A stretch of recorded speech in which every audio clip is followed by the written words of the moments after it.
ఈ అమ్మ తేజ అనబడే నేను 3 సంవత్సరాల వయసులో అమ్మ చనిపోయింది.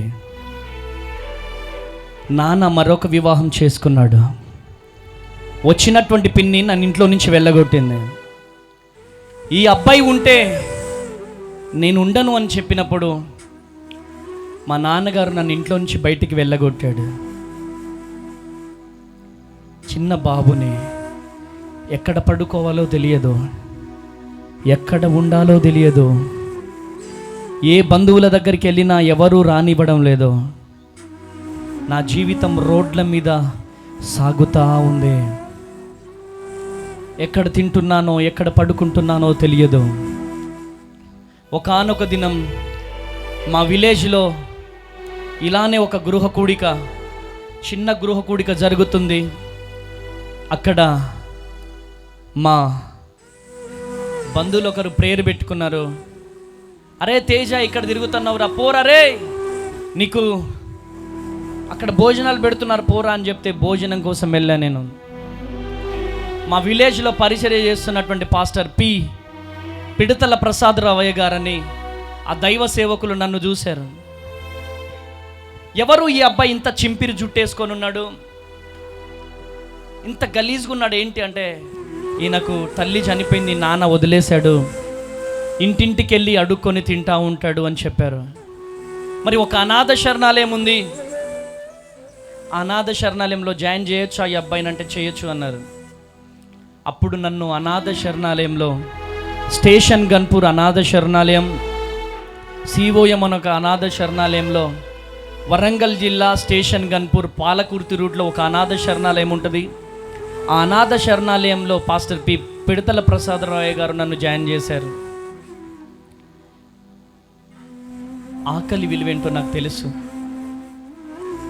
అమ్మ చనిపోయిన తర్వాత ఆ అనాథ శరణాలయంలో సేవకులు నన్ను జాయిన్ చేశారు. ఒక్కడినే అనాథగా ఉండేవాడిని. అమ్మ గుర్తుకొచ్చేది, నాన్న గుర్తుకొచ్చేవాడు. ఎవ్వరు చేరదీసేవాళ్ళు కాదు, ఎవ్వరు ప్రేమించేవాళ్ళు కాదు. అందరి కోసం అందరు వచ్చేవాళ్ళు, కానీ నా కోసం ఎవ్వరు వచ్చేవాళ్ళు కాదు. నా ఫ్రెండ్స్ కోసం ఎవరో ఒకరు వచ్చేవాళ్ళు, అత్తయ్యలు, మామయ్యలు, తాతయ్యలు వచ్చేవాళ్ళు, బిస్కెట్స్, చాక్లెట్స్ ఇచ్చేవాళ్ళు. ఈవినింగ్ స్టడీ అవర్లో వాళ్ళు ఇలా ప్యాకెట్లో పెట్టుకొని ఇలా చిన్నగా తీసి ఇలా తినేవారు. మా అమ్మ గుర్తుకొచ్చేది నాకు. మా అమ్మ పాయిజన్ తీసుకొని చనిపోయింది. అప్పుడు అమ్మా, నువ్వు ఎందుకు చనిపోయినావమ్మా, నువ్వు ఉంటే నేను కూడా తినేవాడిని కదా అని చెప్పి ఏడుస్తూ ఉండేవాడిని. వాడు నాకు ఇవ్వకుండా తినడమే కాకుండా మా వార్డెన్ సార్కి చెప్పాడు, సార్ తేజ ఏడుస్తున్నాడని. అప్పుడు వార్డెన్ సార్ ఎదురు బొంగు కర్ర తీసుకొని విపరీతంగా నా వీపు మీద కొట్టేవాడు. బాత్రూంలోకి వెళ్ళిపోయి, మామిడి తోటలోకి వెళ్ళిపోయి ఏడ్చిన జీవితం నా జీవితం. అనాథలు ఉంటారు, కానీ నా అంత అనాథ ఎవరు ఉండరు. అనాథ శరణాలయం ఎన్నో కష్టాలు పడ్డాను. అనాథ శరణాలయం నుంచి ఇంటికి వెళ్ళాక కూడా మా చిన్నమ్మ నన్ను చూసి, వీడుంటే నేనుండను, వీడుంటే నేనుండను అంటే మా నాన్నగారు నన్ను బయటికి వెళ్ళగొట్టేశాడు. ఆకలి అయ్యేది, అన్నం పెట్టుకోవడానికి వెళ్తే గొడవ అయ్యేది. ఒకరోజు అన్నం పెట్టుకోవడానికి వెళ్ళాను, అన్నం పెట్టుకున్నాను, ఇంత మట్టి తీసి నా ప్లేట్లో వేసేసింది. ఎవడికి పుట్టినవరా నువ్వు, నడువు అని చెప్పి మా చిన్నమ్మ తిడితే ఇంట్లో నుంచి బయటికి వెళ్ళిపోయి ఏడుస్తూ ఉన్నాను. మా అమ్మ సంపాదించిందని వాళ్ళు వీళ్ళు చెబితే మా అమ్మ గుడంబ పెట్టేది. అరే గుడంబ పెట్టి మీ అమ్మ సంపాదించిందిరా అని చెప్పి వాళ్ళు వీళ్ళు చెప్తే, మా అమ్మ సంపాదించిందంట కదా అని చెప్పి ఒక మాట చెప్పినందుకు నన్ను ఇలా ఆవులు కట్టేసే దులానికి ఇలా కట్టేసి విపరీతంగా తాళ్లతో కొట్టేవాడు మా నాన్న.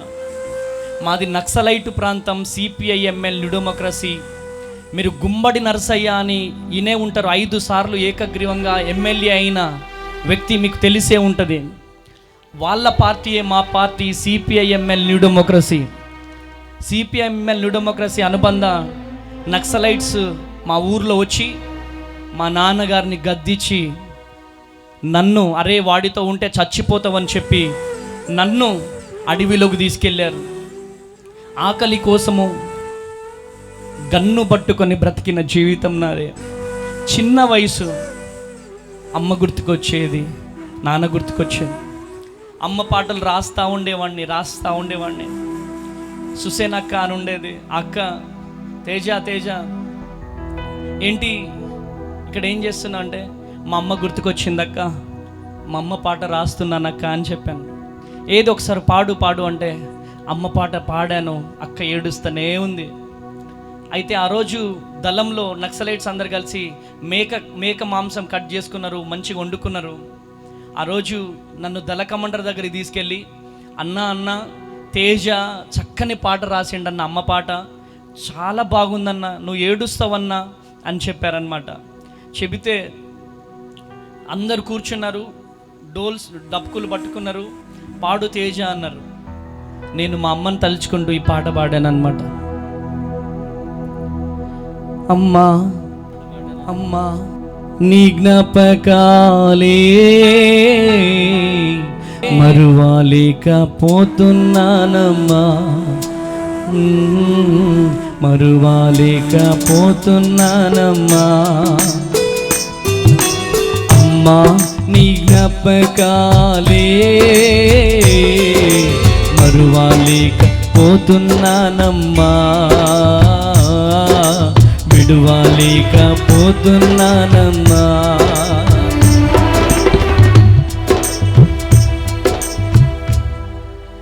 నీవు లేని నన్ను అనాథనన్నారు, నీవు లేని నన్ను అనాథనన్నారు. ఒక్కసారి కనిపించవా ఓ అమ్మా నీ జ్ఞాపకాలే మరువలేకపోతున్నానమ్మా, విడువలేకపోతున్నానమ్మా.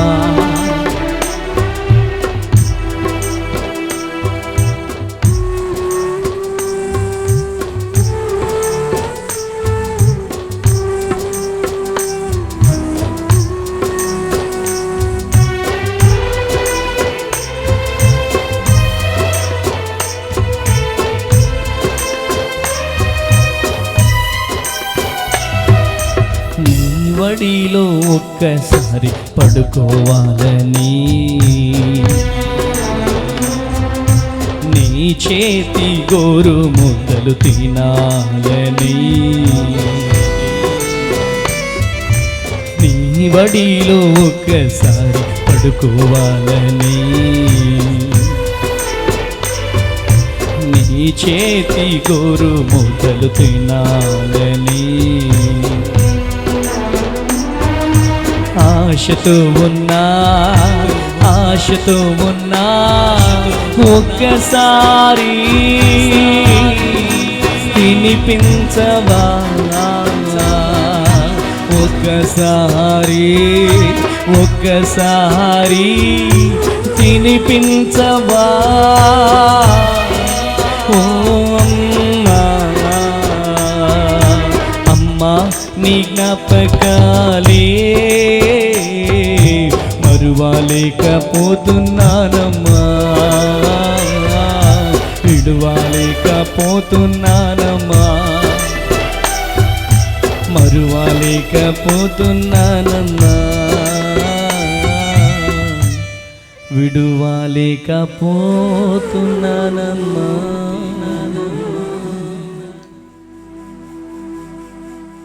ఆ విధంగా అమ్మ పాట పాడిన తర్వాత అందరూ ఏడవడం స్టార్ట్ చేశారు.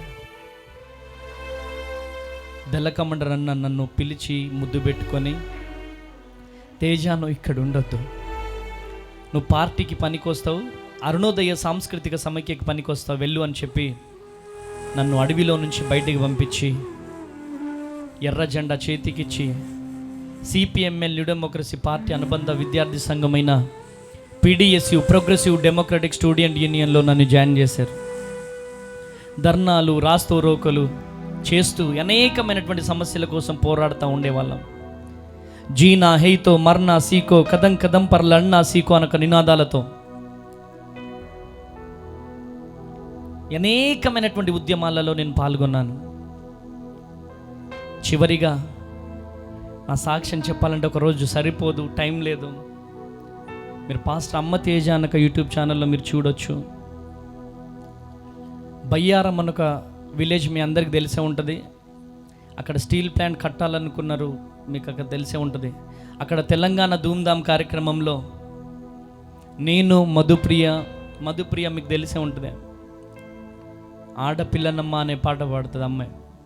ఆ అమ్మాయి రీసెంట్గా చనిపోయిన సాయి చందన్ అనే ఒక అన్న, మేమందరము తెలంగాణ ధూమ్ధామ్ కార్యక్రమంలో పాటలు పాడుతూ అక్కడ కార్యక్రమం కంప్లీట్ చేసుకొని మరలా వస్తున్నటువంటి టైంలో నాకు భయంకరమైనటువంటి యాక్సిడెంట్ అయింది. తల పగిలిపోయింది, ఈ చెయ్యి విరిగిపోయింది. అక్కడి నుంచి ఇల్లందు గవర్నమెంట్ హాస్పిటల్ తీసుకెళ్లారు. అక్కడి నుంచి ఈయన బ్రతకడని చెప్పి ఖమ్మం తీసుకెళ్లారు. ఖమ్మంలో రక్త ముద్దై ఉన్నాను. 3 days తర్వాత స్పృహలోకి వచ్చాను.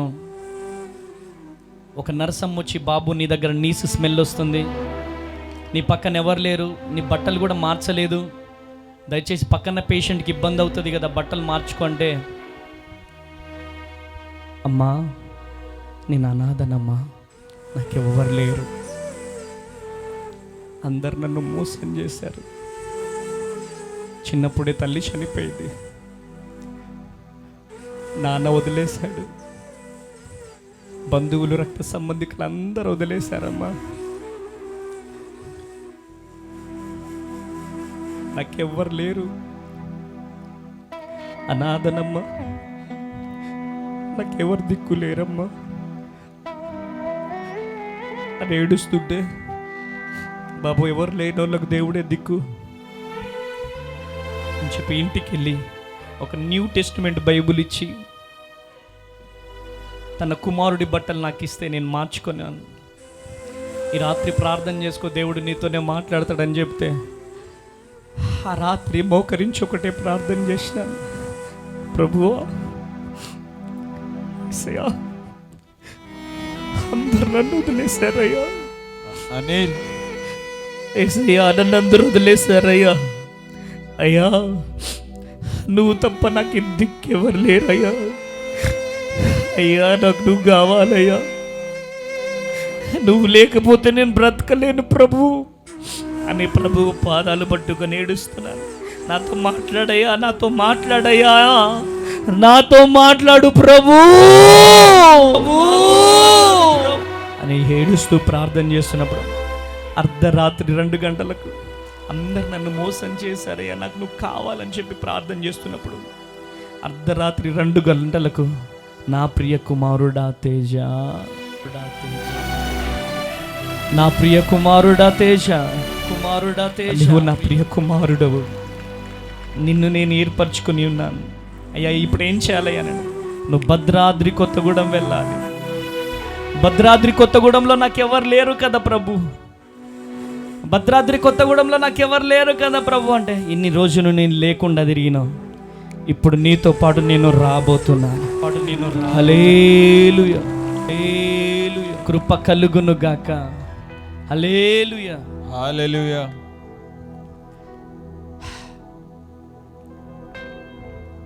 18 సంవత్సరాల వయసులో భద్రాద్రి కొత్తగూడెంలో అడుగుపెట్టాను.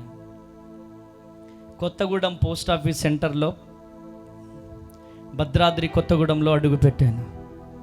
తల్లిదండ్రులు లేరు, బంధువులు లేరు, రక్త సంబంధికులు లేరు, అన్నదమ్ములు లేరు, స్నేహితులు లేరు, ఎవ్వరు లేరు.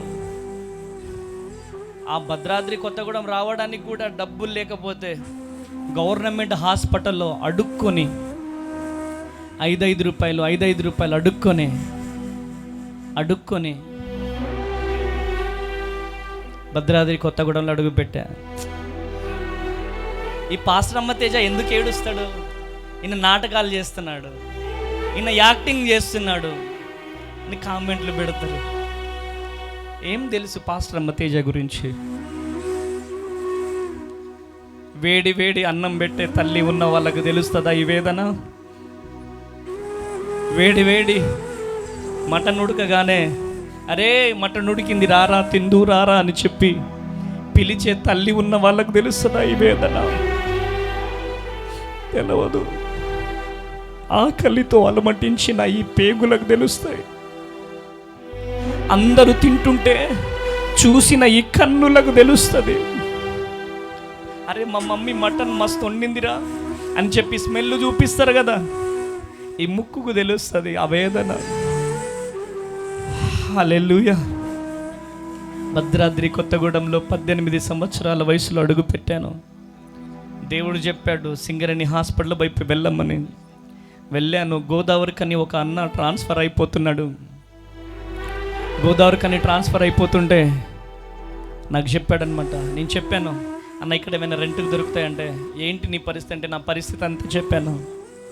ఇంకో నేను ఇన్ని రోజులు ట్యూషన్ నడిపాను, ఈ ట్యూషన్ చూసుకో అన్నాడు. అన్న నేను రెంట్ ఇవ్వలేనన్నా అంటే, నీ చెయ్యి తిరిగినప్పుడే ఈపు అన్నాడు.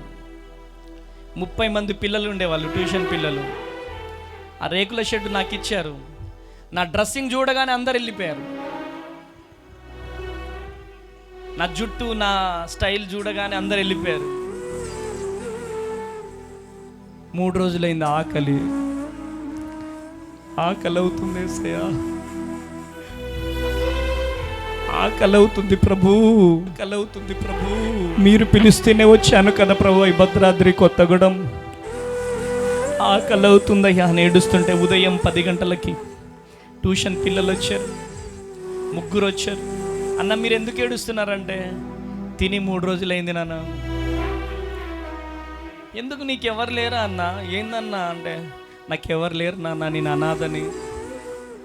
మీ తల్లిదండ్రులని మీరు మంచిగా చూసుకోవాలి నాన్న. మంచి తల్లిదండ్రులు దేవుడు మీకు ఇచ్చారు. తల్లిదండ్రుల విలువ గురించి వాళ్ళకి చెప్తే వాళ్ళు వెళ్ళి వాళ్ళ తల్లిదండ్రుల పాదాలు ఒత్తడం, వాళ్ళ తల్లిదండ్రుల మాట వినడం వాళ్ళు ప్రారంభించారు. వాళ్ళ పిల్లలలో బాగా చేంజెస్ చూశారు వాళ్ళు. ఆ బిడ్డలు అన్నం తీసుకొస్తే, బాక్సులో అన్నం తీసుకొస్తే కొంచెం తిని మళ్ళీ రేపు పొద్దున కొంచెం తినేవాడిని. అన్నం పాసిపోతే మామిడికాయ పచ్చడి వేసుకొని మళ్ళీ మార్నింగ్ తినేవాడిని. వాళ్ళ తల్లిదండ్రులు మా పిల్లలకి ఏం మందు పెట్టినావయ్యా, ఎంత చెప్పినా వినకపోయే వాళ్ళు రోజు నైట్ మా పాదాలు ఒత్తుతున్నారు. ఇంత చేంజింగ్ ఏంటయ్యా అంటే, ఏం లేదు సార్ నా జీవితాన్నే చెప్పాను. నా సాక్ష్యాన్ని చెప్పిన తర్వాత ఆ 3 పిల్లల తల్లిదండ్రులు కాలనీ అంతా తిరిగి మా పిల్లలు చాలా చేంజ్ అయ్యారు, చాలా మంచిగా చెప్తున్నాడు అబ్బాయి, మీ పిల్లల్ని పంపియండి అంటే ఒకరి తర్వాత ఒకరు 70 మంది పిల్లలు ట్యూషన్కి వచ్చారు. పిల్లలు ట్యూషన్లో నాతో పాటుగా ఇంకొక 2 ట్యూషన్ టీచర్లను అపాయింట్ చేశాను. ఒకరోజు రంజాన్ వచ్చింది. ముస్లిమ్స్ ఏరియా అదంతా. రంజాన్ రాగానే మొత్తం బిర్యానీ మొత్తం తీసుకొచ్చారు పిల్లలు. గిన్నె మొత్తం నిండిపోయింది. నేను ఇంత తింటా. బిర్యానీ మిగిలిపోతే ఏం చేయాలి అని చెప్తే, రోడ్ల మీద అనాథ పిల్లలు ఉంటారు కదా, వారికి వెళ్ళి పంచాలి అని చెప్పి డిసైడ్ అయిపోయాను. వెళ్ళి పంచాను. ఇలా కొంచెం పెట్టగానే వెంటనే టక్కుని తీసుకొని ఇలా తింటున్నారు. బిర్యానీ అంతా అయిపోయింది. ఇంకా బిర్యానీ ఉంటే బాగుండు అనిపించింది. ఆ రోజు రాత్రి ఇంటికి వచ్చి పడుకున్నా. ఇలా కళ్ళు మూసుకోగానే వాళ్ళు తింటున్నాయే గుర్తుకొస్తున్నాయి నాకు.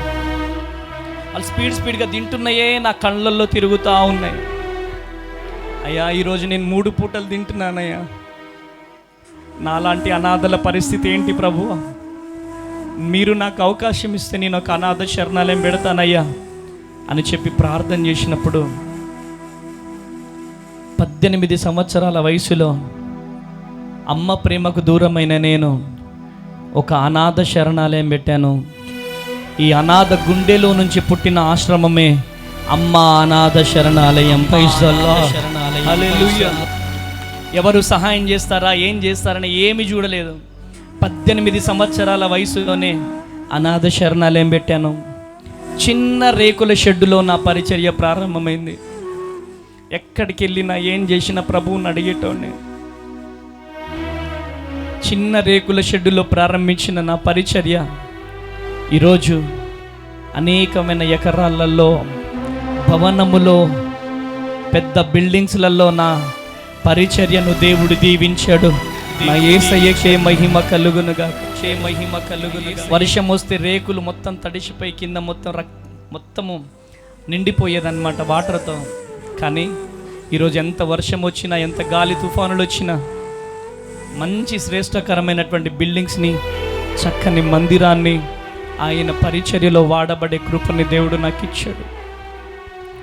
ఎందుకు నాకు నేను ఈ సాక్ష్యం చెప్తున్నానంటే, దిక్కులేని నేను, ఇంటింటికి వెళ్ళి అడుక్కు తిన్నటువంటి నేను, నా జీవితాన్ని మార్చిన దేవుడు, ఈ మాటలు వింటున్న తమ్ముడు చెల్లి, ఈరోజు త్రాగుబోతుగా, తిరుగుబోతుగా, ఈరోజు నిన్నంటున్నారేమో, తిరుగుతున్నామేమో, నీ జీవితం అయిపోయింది, క్లోజ్ అయిపోయిందని చెప్పి నువ్వు బాధపడుతున్నావేమో.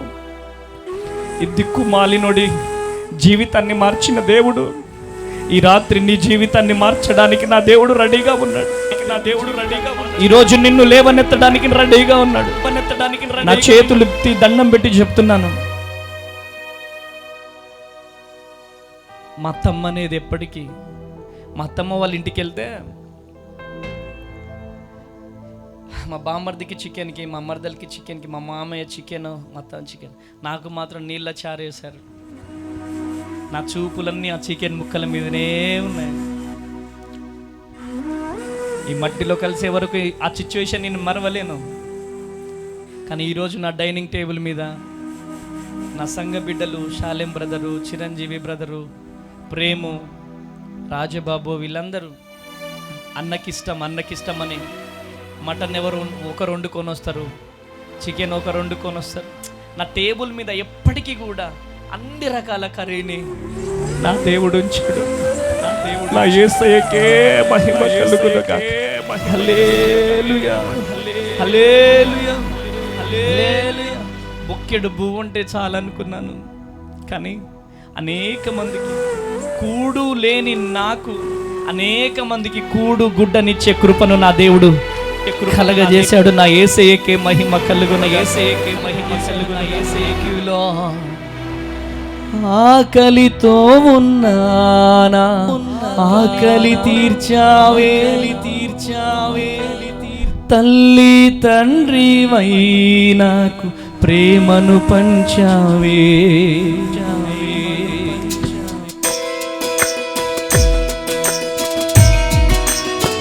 యేసయ్యా,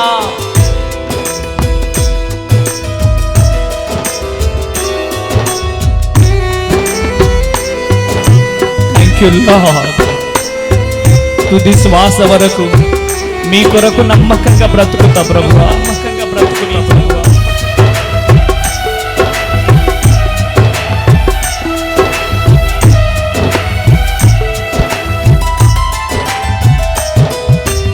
ఆకలితో ఉన్నానా, ఆకలి తీర్చావే, తల్లి తండ్రివై నాకు ప్రేమను పంచావే.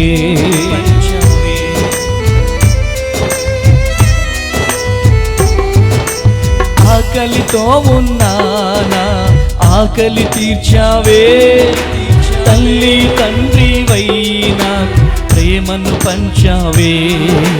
నా ప్రాణమా, నా యేసయ్యా, నా సర్వమా, నా యేసయ్యా,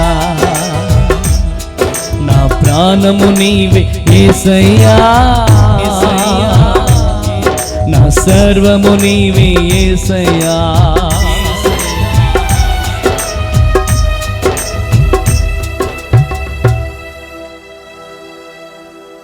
అనాథనైనా నన్ను ఆదుకున్నావే,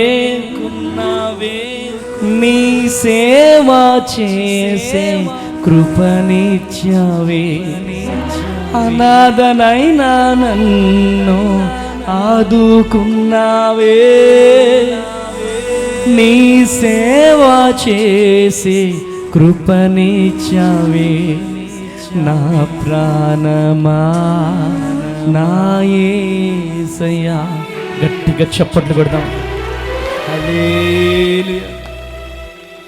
ఆకలితో అలమటించిన నా జీవితాన్ని ఆయన సేవ చేసే గొప్ప కృపని నా దేవుడిచ్చాడు. ఈరోజు ఈ మాటలు వింటున్న ప్రియ దేవుని జనాంగమా, ఈరోజు దేవుడు నీతో మాట్లాడుతున్నాడు, నిన్ను దర్శిస్తున్నాడు. ఒకటే, భయపడడానికి వీల్లేదు. ఈరోజు మనకు తల్లి లేకపోవచ్చు, తండ్రి లేకపోవచ్చు, బంధువులు లేకపోవచ్చు, ఎవ్వరు లేకపోయినా ఆయనే చెయ్యి బట్టి నడిపిస్తాడు. ఆమేన్. ఈరోజు ఈ దిక్కుమాలినోడి జీవితంలో ఏ అద్భుతమనైతే దేవుడు చేశాడో, ఆమేన్, ఇంటింటికెళ్ళి అడుక్కు తిన్నటువంటి నా జీవితంలో దేవుడు అద్భుతాలు జరిగిస్తున్నాడు. ఒక్కసారి మా ప్రాంగణానికి వచ్చి చూస్తే ఎడారి, అడవి, ఆ రేకుల షెడ్డు ఖాళీ చేయమంటే ఎక్కడికి వెళ్ళాలో తెలియక 21 రోజులు ఉపవాస ప్రార్థన ప్రకటించుకున్నాను. సార్ 21 రోజులు నాకు టైం ఇవ్వండి అని. ఆ 21 రోజుల తర్వాత ఒక కుటుంబాన్ని దేవుడు పంపించాడు. మీకు ఎకరం స్థలాన్ని దేవుడు కొనియమన్నాడని చెప్పి ఒక ఫ్యామిలీ వచ్చింది. కొట్టుగట్టిగా చెప్పలు, కొట్టుగట్టిగా వచ్చింది. కృప కలుగునుగాక, కృప కలుగునుగాక. ఎందుకంటే ఆయన శక్తి కలిగిన దేవుడు, ఆయన కృప కలిగిన దేవుడు. మా జీవితంలో దేవుడు అనేకమైనటువంటి అద్భుతాలను జరిగిస్తున్నాడు. స్టిల్ కూడా ఈరోజు అనేక మంది అనాథ పిల్లల్ని పోషిస్తున్నాం, అనేక మంది అనాథ వృద్ధుల్ని పోషిస్తున్నాం. ఇంకో అక్కడ వీడియో తీసే అబ్బాయి మా శరణాలయం అబ్బాయి, అక్కడ వీడియో తీసే అబ్బాయి మా శరణాలయం అబ్బాయే. చిన్నప్పటి నుంచి పెంచినాం వాళ్ళని. Praise the Lord. ఈరోజు ఈ మాటలు వింటున్న ప్రియ దేవుని జనాంగమా, ఈరోజు దేవుడు మిమ్మల్ని లేవనెత్తబోతున్నాడు. ఈరోజు దేవుడు మిమ్మల్ని దర్శించబోతున్నాడు. దేవుడు మనకిచ్చినటువంటి అధికారాన్ని చేతబట్టుకొని మనము గనక ప్రార్థన చేయగలిగితే, మా జీవితంలో దేవుడు చేసిన అద్భుతాన్ని దేవుడు మీ జీవితంలో గొప్ప అద్భుతాలు జరిగించబోతున్నాడు. గట్టిగా చప్పట్లు కొట్టబోతున్నాడు. హల్లెలూయా, హల్లెలూయా, హల్లెలూయా, హల్లెలూయా, హల్లెలూయా, హల్లెలూయా. యెషయా గ్రంథం 43:18 చదువుడాడు. యెషయా గ్రంథం 43:18. త్వరగా, టైం లేదు డాడీ. మునుపటి వాటిని జ్ఞాపకము చేసుకొనకుడి, పూర్వకాలపు సంగతులను తలచుకొనకుడి. ఇదిగో నేను ఒక నూతన క్రియ చేయుచున్నాను. ఈ లాస్ట్ రోజు సభలో నూతన క్రియ జరగబోతుంది. ఇప్పుడే అది మొలుచును. మీరు దానిని ఆలోచింపరా. నేను అరణ్యములో త్రోవ కలుగజేయుచున్నాను. ఎడారిలో నదులు పారజేయుచున్నాను. ఇదిగో ఇప్పుడే నూతన క్రియ చేయబోతున్నాడు. ఆమేనండి, ఆమేనండి. పిడికిలి బిగించండి, పిడికిలి బిగించండి, పిడికిలి బిగించండి. హల్లెలూయా, హల్లెలూయా. ఇప్పుడే నూతన క్రియ జరగబోతుంది. పెళ్లి కాని వారు పెళ్లి కార్డు, మీ అవమానమునకు ప్రతిగా రెట్టింపు ఘనతను మీరు పొందబోతున్నారు. గట్టిగా చప్పట్లు కొట్టాల. నిందకు ప్రతిగా తాము పొందిన భాగమును అనుభవించిన వారు సంతోషింతురు. హల్లెలూయా, హల్లెలూయా. మీరు పొందిన నిందకు ప్రతిగా పూదండలను దేవుడు మీకు ఇయ్యబోతున్నాడు. ఆమేన్ అనండి. ఆమేన్, ఆమేన్ అనట్లేదు మీరు? ఆమేన్, ఆమేన్ అనట్లేదు? ఆమేన్. ఛీ పోరా, ఊరికే మా ఇంటికే వస్తావేంద్రా అన్నారు నన్ను. ఆమేన్. ఒక్కసారి మా ఇంటికి రావచ్చు కదా తేజ అంటున్నారు ఇప్పుడు. హల్లెలూయా. అది కృప. గట్టిగా చప్పట్లు కొట్టాలి, కృప. గట్టిగా చప్పట్లు కొట్టాలి. అయితే తెలంగాణ ఏర్పడ్డ తర్వాత భద్రాద్రి కొత్తగూడెం డిస్టిక్ మా ఊరోళ్ళందరూ కలెక్టర్ ఆఫీస్కి వెళ్ళాలంటే నా క్యాంపస్ మీద నుంచి వెళ్ళాలి. ఆమేనండి. ఎవరెవరైతే చీ అన్నారో వాళ్ళందరూ కూడా నా క్యాంపస్ మీద నుంచి వెళ్ళాలి. పెద్ద ఫ్లెక్సీలు ఉంటాయి బయట, పెద్ద క్యాంపస్ ఉంటుంది. వాళ్ళు అంటే భూమి పట్టాల కోసం కలెక్టర్ ఆఫీస్కి వెళ్తున్నారు. ఒకరోజు వ్యాన్ ఆపారు, DCM వ్యాపారం మా చర్చి ముందు ఆపారు.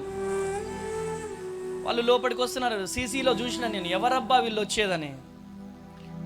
తేజ ఉన్నాడు అంటే మా పిల్లలు అన్నారు, మా డాడీని జాగ్రత్తగా హల్లెలూయా, మా డాడీని జాగ్రత్తగా మాట్లాడు అన్నారు పిల్లలు. హల్లెలూయా, జాగ్రత్తగా మాట్లాడు అన్నారు. వరుసకు మామయ్యలు అవుతారు, బాబాయ్లు అవుతారు. వాళ్ళందరూ ఇగో ఇట్లా చూస్తున్నారు. అరే అరే ఇదంతా తేజదేనారా? వాడిది ఇంటింటికి వెళ్ళి అడుక్కు తిన్నాడు వాడు.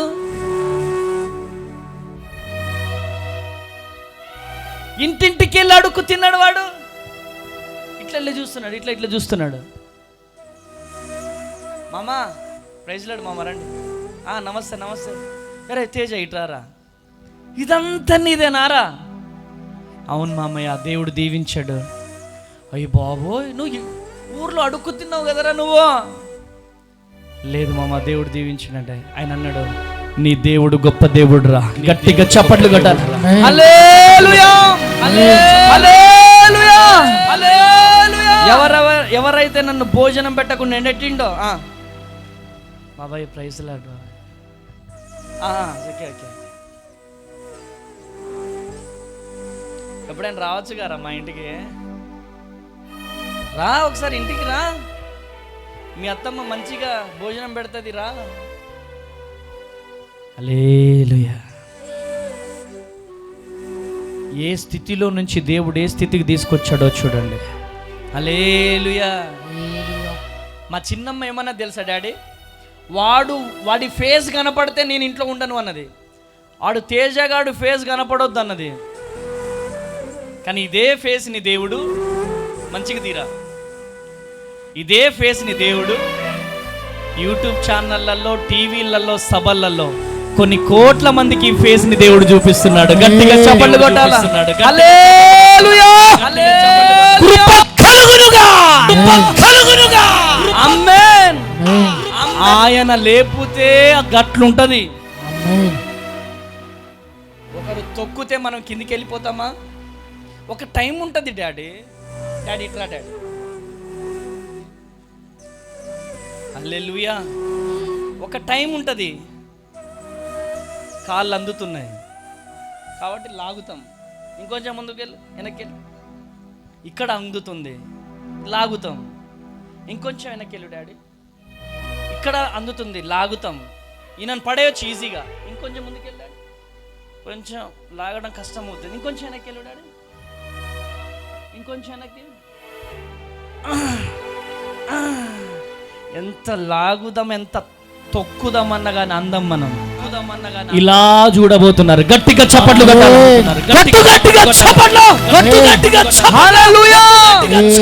కృప కలుగును గాక, ఆయన మన కుటుంబాలను లేవనెత్తబోతున్నాడు. అంటే రిసీవ్ చేసుకోవడానికి కూడా దమ్ము కావాలా? ఎవరు పడితే వాళ్ళు దేవుణ్ణి ఆమేన్ అనలేరు. దేవుని పాదాల దగ్గరికి వెళ్ళి మోకరించాలంటే ఏం కావాలా? దమ్ము కావాలి. చెప్పండి తాళాలా, చెప్పండి. దమ్ము కావాలి. హల్లెలూయా.